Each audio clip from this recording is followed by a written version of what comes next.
संतो घर में झगड़ा भारी, रात दिवस मिल उठ उठ लागे, पांच ढोटा एक नारी। न्यारो न्यारो भोजन चाहे पांचों अधिक स्वादी, कोई काहू का हटा न माने, आप ही आप मुरादी। दुर्मत केर दुहागिन मेटे, ढोटे चाप चपेरे, कहीं कबीर सोई जन्मेरा, जो घर की रार निबेरे। सदगुरु कबीर इस शब्द में घर के झगड़े का वर्णन करते हैं। मानो कबीर साहब बैठे हों संत समाज सहित और कोई आकर के कहा हो कि साहब अमुक घर में झगड़ा हो रहा है, तो उन्होंने कहा भाई ये बाहर का झगड़ा तो अंदर के घर से शुरू होता है।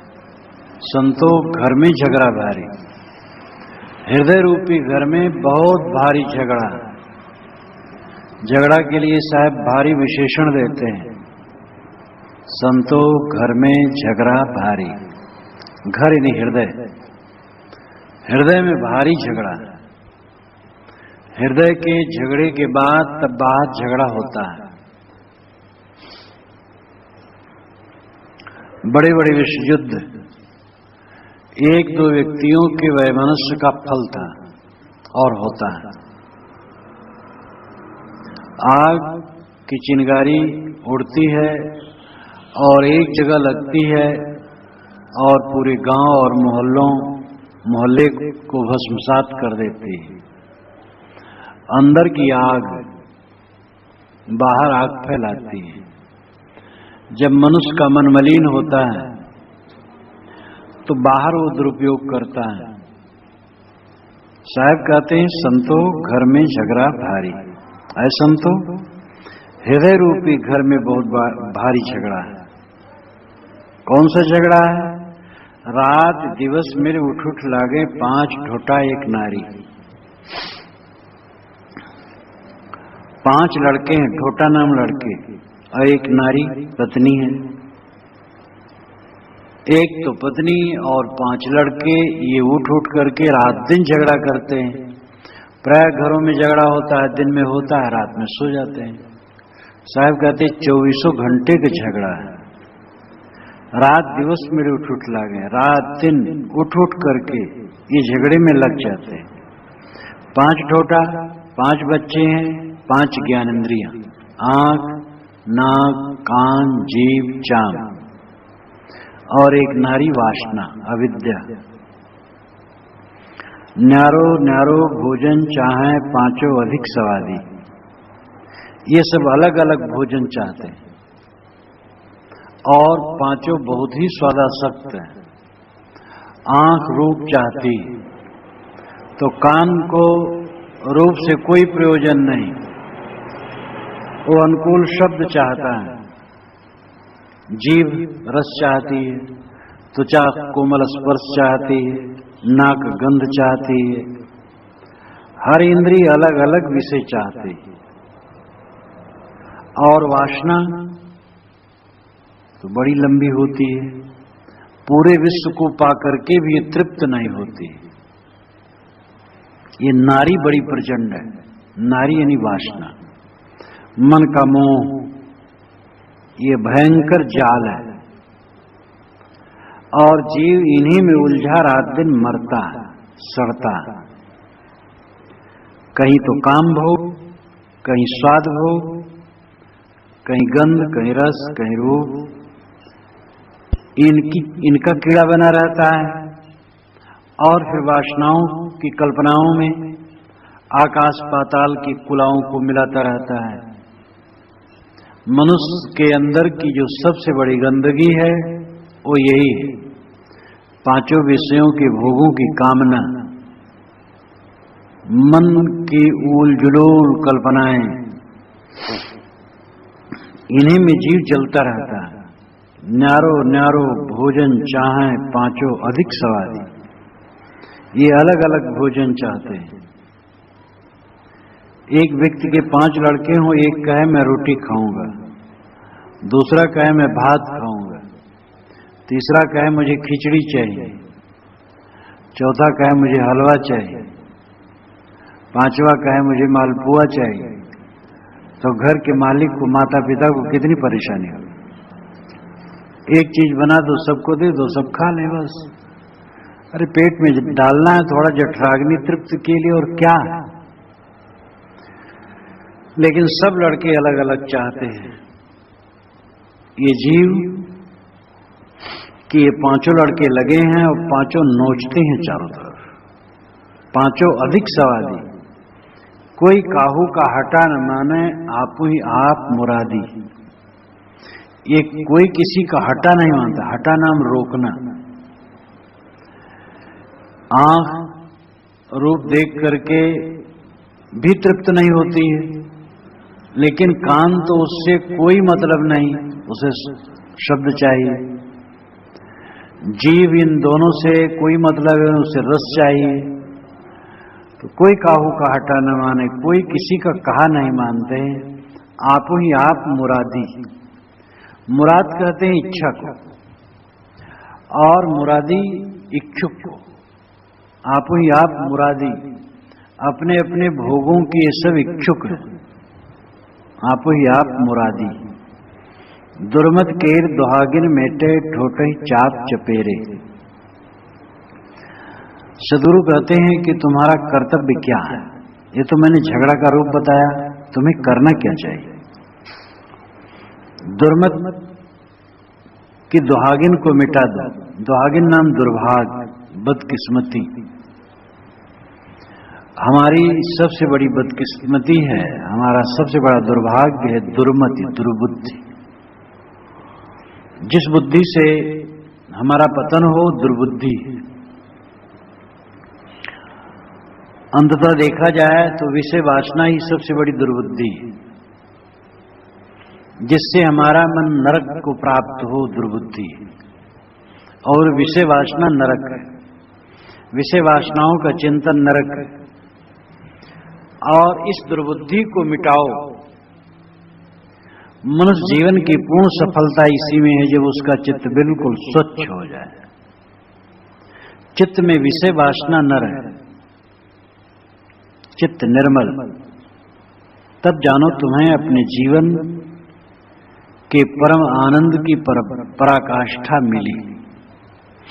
जब तक मन विषय वासनाओं में डूबा है, तब तक किसी को परम शांति नहीं मिल सकती। जिंदगी की सफलता ना तो धन की ऊंची चोटी पर बैठना है, और न सम्मान पाना है, और न दुनिया के बड़े पद को पाना है, न प्रसिद्ध होना है। किंतु जिंदगी की सबसे बड़ी ऊंचाई है मन का बिल्कुल स्वच्छ हो जाना। मन की निर्मलता के समान कोई ऊंचाई नहीं है, कोई सुख नहीं है, कोई शांति नहीं। ये संसार की यात्रा करते करते हम थक गए। अनाद काल से संसार की यात्रा में है, और कहीं विश्राम नहीं मिला, कहीं शांति नहीं मिली। ये यात्रा बंद होनी चाहिए, और ये यात्रा का बंद करने का मतलब है वासना की निवृत्ति, चित्त की शुद्धि। अगर चित्त निर्विषय हो गया तो संसार की यात्रा बंद हो गई।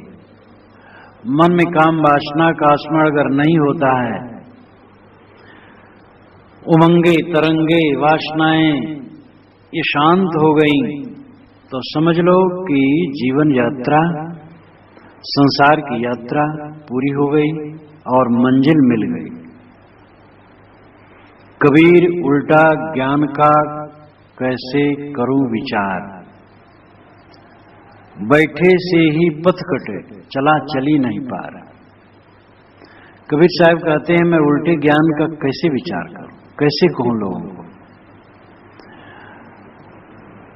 बैठने से तो पथ मिलता है, पथ कट जाता है, और चलने से पार नहीं मिलता है, चला चली नहीं पार, चल करके पार न पाओगे, बैठ जाओगे तो मंजिल मिल जाएगा। चला चली नहीं पार यानी मन के पीछे भागते भागते, वासनाओं के पीछे भागते भागते तुम्हें संतोष न मिलेगा। अनाद काल से संतोष नहीं मिला, अब क्या मिलेगा? इस जीवन में देख लो, जब से तुम होश में आए हो विषयों के पीछे भागते हो, कहां तृप्त हुए? आगे क्या तृप्त होगे? इसलिए बैठे से ही पथ कटे, बैठ जाओ बस रास्ता कट जाएगा। यहां बैठ जाने का मतलब है वासनाओं को छोड़ दो, इच्छाओं को छोड़ दो, मन को सबस कर लो, बस मंजिल मिल गई।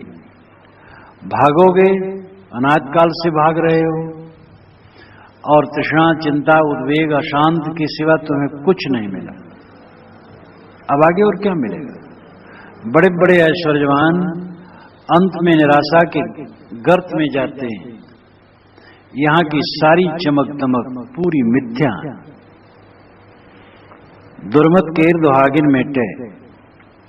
सदगुरु कहते हैं कि ये दुर्भाग्य ही दुर्मति है, दुर्मति ही दुर्भाग्य है। जो तुम्हारी दुर्बुद्धि है, विषयों से सुख पाने की चेष्टा है, यही दुर्बुद्धि है। और इस दुर्बुद्धि का दुर्भाग्य मिटाओ, मतलब वासनाओं को मिटाओ। ढोटे चाप चपेरे, और ढोंटों को चाप चपेरे। चाप नाम दबाना, दबा देना, पीट देना, चांटे लगा देना। इन लड़कों को चांटे लगा दो। ये जो अलग अलग खाना चाहते हैं, अलग अलग खाना न दो, चांटे लगा दो। मतलब है इंद्रियों को वश में करो, स्वाद के चक्कर में न पड़ो। खाओ केवल पेट की जठराग्नि को तृप्त करने के लिए, जठर की अग्नि को तृप्त करने के लिए, शरीर को चलाने के लिए खाओ। ये दृष्टि रखोगे तो ज्यादा नहीं खाओगे। ज्यादा खा करके लोग अपने स्वास्थ्य को खराब करते हैं। सदैव भोजन में संयम रखो। सूखा रूखा खाई के ठंडा पानी पीव, देख पराई चूपड़ी मत ललचावे जीव। थोड़ा सा भोजन पेट में डाल दो, स्वाद की चेष्टा न करो। नेत्र को सदैव सम रखो। किसी के टेढ़े मेढ़े बाल, ऐंचे खैचे कपड़े और शाम की चमक दमक देख करके क्या लुभाते हो? पूरा कूड़ा कचरा, नरक की पोटली बांधे सब घूमते हैं। जिसमें तुम्हें बड़ा आकर्षण है वो शरीर नरक की पोटली है।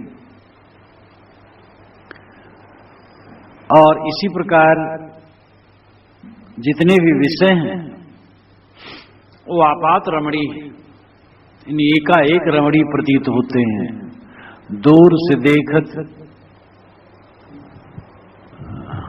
सूरज घट, ज्यों गिरवर को श्रृंग, निकट जाए पत्थर नजर, त्यों तुन असज प्रसंग।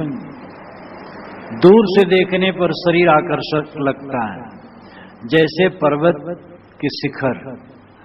निकट में जाओ तो जत्र तत्र पत्थर के ढेले पड़े हैं, धूल पड़ी है, घास उगी है, कोई आकर्षण नहीं। दूर से पर्वत का आकर्षण होता है। ऐसे शरीर में जो आकर्षण होता है, एक युवती को देख करके युवक आकर्षित होता है, क्योंकि युवती के शरीर में आनंद है।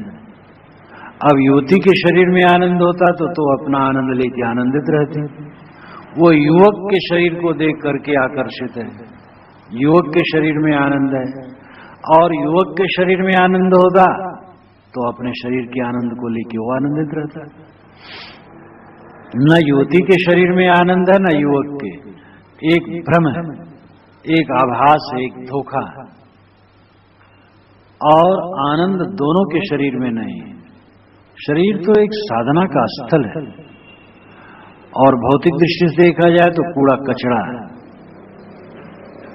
जब अविद्या मिट जाती है, निरंतर साधना द्वारा स्वाध्याय, साधना, सेवा की त्रिवेणी में निमज्जन करते करते जब अविद्या की पूर्ण निवृत्ति हो जाती है तो विषय वासना की पूर्ण निवृत्ति हो जाती है।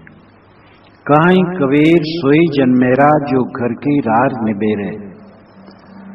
सदगुरु कहते हैं कि वही जन मेरा है, वही मेरा भक्त है, वही मेरा शिष्य है, वही मेरा मित्र है, जो घर की रार निबेरे, जो अपने घर के झगड़े को निबेरे। निबेरे नाम सुलझाना, जो अपने मन को वश में करे, इंद्रियों को वश में करे, स्वाद स्पर्श रस गंध इंद्रियों को किसी में न उलझाए, वो हमारा भक्त है।